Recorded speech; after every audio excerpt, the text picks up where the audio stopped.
Другим темам. После крупнейших за последние 80 лет весенних паводков и землетрясений в Алматы профильные ведомства решили пересмотреть методы и системы оповещения населения.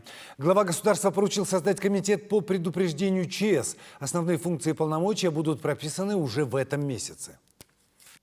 Новый комитет начнет работать вместо Департамента по предупреждению чрезвычайных ситуаций при МЧС.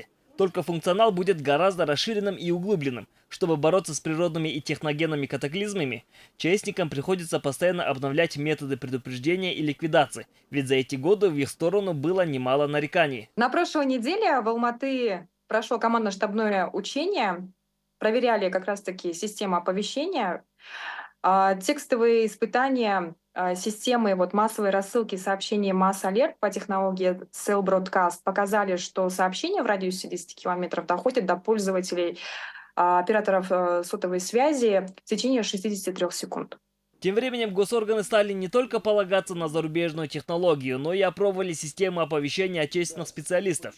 К примеру, в дамбах Улутауской области действовали специальные всепогодные установки. Рупорный аппарат среагировал вовремя, и население было готово к экстренным ситуациям. У нее более звуковое давление лучше, в связи с тем, что исполнение, я говорю, как уже из высокопрочного пластика, более отчетливый голос, более громкая сирена. Плюс республиканский пульт, который находится у нас в Астане, они всегда видят, что происходит с данной системой. То есть они контролируют полностью систему. Подобные установки гражданской обороны уже функционируют в 5 регионах страны, преимущественно в объектах социально-бытового назначения. Также профильные госорганы начали тестирование новых систем пожаротушения и предупреждения землетрясений. Пока что идет обмен опытом с ведущими странами мира.